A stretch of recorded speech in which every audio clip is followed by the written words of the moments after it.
Morning নতুন এটা ব্লগলৈ আপোনালোকক স্বাগতম জনাইছোঁ আৰু আজি দিনটোত আমি কি কৰি থাকোঁ তাকে আপোনালোকক দেখাম।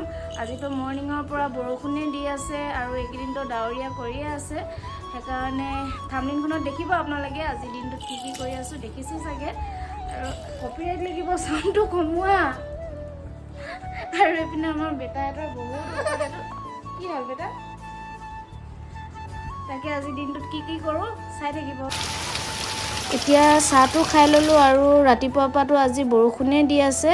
এতিয়া ভাত বনাবলৈও হ'ল, দুপৰীয়া হ'ল। মই ভাবিছোঁ বাৰীৰ পৰা নৰসিংহ পাত কেইখিলামান আনোগৈ বুলি। এইপিনে আমাৰ বাৰীত এবাৰ কঁঠাল আৰু ৰবাব টেঙা বহুত লাগিছে। আমাৰ ঘৰতে বুলিয়ে নহয়, চবৰ ঘৰতে এইবাৰ ফল মূলবোৰ বহুত লাগিছে শুনিছোঁ। আৰু আজি দুপৰীয়া খানাটো মাংস অলপমান আছে কোমোৰাৰ লগত বনোৱা, আৰু পকৰি বনাম বুলি ভাবিছোঁ। সেইটো কাৰণে নৰসিংহ আৰু ভেদাইলতা নিবলৈ আহিছোঁ।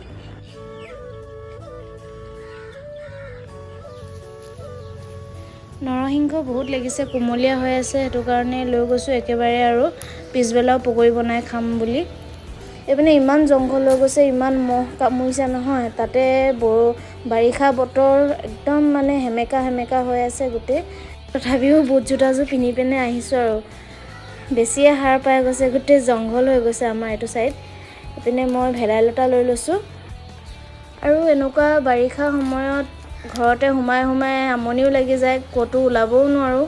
সেইটো কাৰণে ভিতৰতে সোমাই আৰু পাকঘৰতে আৰু খোৱা আৰু শোৱাই কাম থাকে। আৰু এনেকুৱা বতৰতো পকৰি কিবাকিবি জ্বলা বস্তু খাবলৈ মন যায়, সেইটো কাৰণে মই পকৰিকে আজি বনালোঁ জ্বলাকৈ। আৰু আগতেতো জীয়ৰীকালত মই বনাওঁৱেই এনেকৈ বাৰু, ঘৰত থাকিলে মানে আমি কিবাকিবি জ্বলা বস্তু বনাই মেলি খাওঁ, পকৰি বনাই লাল চাহৰ লগত, মিঠা চাহৰ লগত টিভি চাই আৰু খাওঁ। এইপিনে আমাৰ বেটালে বুলিও বইল দাইল বনাই আছিলোঁ আৰু নৰসিংহ অকণমান দি দিলোঁ। আৰু এইপিনে মই নৰসিংহ আৰু পিঁয়াজখিনি কাটি ল'লোঁ। আজি মই বেচনৰ পকৰি নহয়, দাইলৰ পকৰি বনাম। দাইলখিনি ৰাতিপুৱাই তিয়াই থৈছিলোঁ, আৰু বেছিকৈ নবনাওঁ, এনেই কেইটামান বনাম আৰু ভাতৰ লগত খাবলৈ বুলি।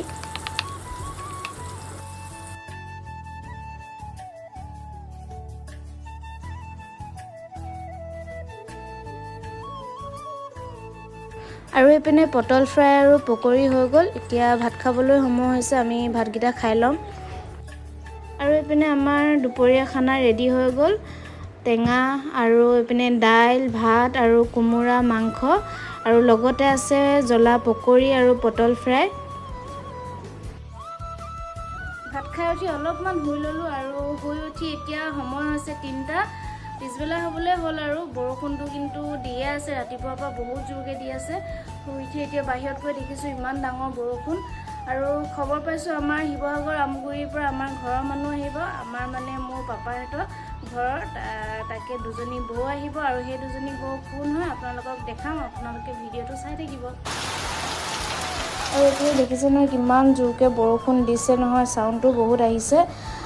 এনেকৈ মানে বৰষুণ ভালেই লাগে, কিন্তু ইমানো মানে বৰষুণ জোৰকৈ দিলে নন ষ্টপ যদি দি থাকে ভাল নহয়। আমাৰ টাউনৰ ঘৰত একো নাই বাৰু, কিন্তু গাঁৱৰ ঘৰ আৰু কেঁচা ৰাস্তাবিলাকত দিগদাৰ হয় মানুহবিলাকৰ।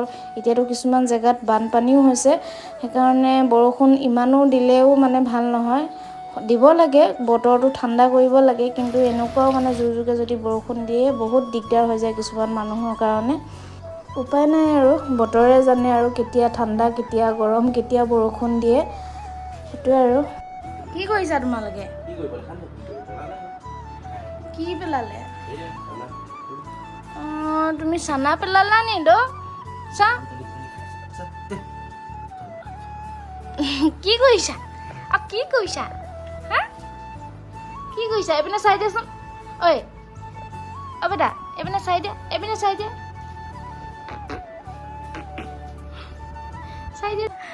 এইপিনে আমাৰ বৌহেঁতি আহিছে, আমাৰ পাপাৰ ভাগৰ বায়েকৰ বোৱাৰীয়েক এইপিনে, আৰু এয়াতো আমাৰ খুৰীহঁতৰ মানে আমাৰ পাপা ভায়েকৰ বোৱাৰীয়েক। এহেঁতি দুলীয়াজনতে আছিলে, আৰু এইটো আমাৰ কাদ্য আমগুৰিলে মানে ট্ৰেন্সফাৰ হৈ গ'ল। হেৰি আকৌ কৈ দিয়া আকৌ কাহিনীটো, চমুকে থৈ দিয়া, তুমি থৈ দিয়া।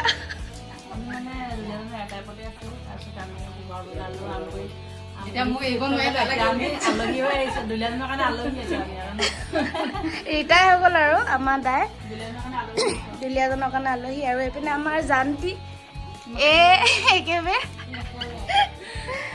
হেৰি আমাৰ ঘাই ঘৰৰ হয় মানে শিৱসাগৰ আমগুৰি তাৰ পৰা আহিছে আৰু আজি এতিয়া আকৌ তিনিচুকীয়ালৈ যাব পাপাক চাবলৈ বুলি আৰু এইপিনে চাহ তাহ বনাই দিলোঁ আজিতো দিনটো গোটেই পকৰীয়ে চলি আছে আৰু চাহৰ লগতো সেইকাৰণে পকৰীকে বনাই দিলোঁ আৰু এয়া আমাৰ ডাঙৰ ভতিজা হয় এজনী সবচে ডাঙৰ একে পালোঁ প্ৰথম তাৰপিছত সবচে লাষ্ট ইয়াক পাইছোঁ হয় নাই ই লাষ্ট হয় নাই ই লাষ্ট এহেঁতিকেইটা মানে গোটেইকেইটা ককাই ভাই হ'ব আৰু গোটেইকেইটা আৰু এজনী আমাৰ ডাঙৰজনী সবচে ডাঙৰজনী আৰু এতিয়া শান্তিয়ে হ'ব আৰু কেইদিনমানৰ পিছত জীয়ৰীয়ে হ'ব গোটেইজনী বাই বাই দে তাত আকৌ আহিবা দে এতিয়া সিহঁতি তিনিচুকীয়া গৈছে বৌহেঁতি দেহা বাই বাই কৈ দে বাই বাই কৈ দে ইয়াৰ নামটো কি ক'লা বাই বাই কাদ্য আৰু তেহেঁতকো বিদায় দি ল'লোঁ আৰু সন্ধিয়াও হ'ল এতিয়া ভাতকেইটা বনাবলৈও হ'ল মই বেটাকো অলপমান আপোনালোকক দেখাই দিছোঁ তাৰ দুষ্টামিবিলাক এই খালী বটলটো লৈ কিনে মুখত আমি যে কেনেকৈ পানী খাওঁ মানে সেইবোৰে দেখাই আছে আৰু এইবোৰ মানে যি পায় তাকে আৰু মুখলৈকে নিয়ে আৰু সি আৰু মোৰ ভিডিঅ'টো ইমানখিনিতে শেষ কৰিছোঁ যদি আজিৰ ভিডিঅ'টো আপোনালোকে চাই ভাল পালে like comment share and subscribe কৰিব নাপাহৰিব আকৌ এটা পুনৰ নতুন ভিডিঅ'ৰ সৈতে লগ পাম আজিলৈ বাই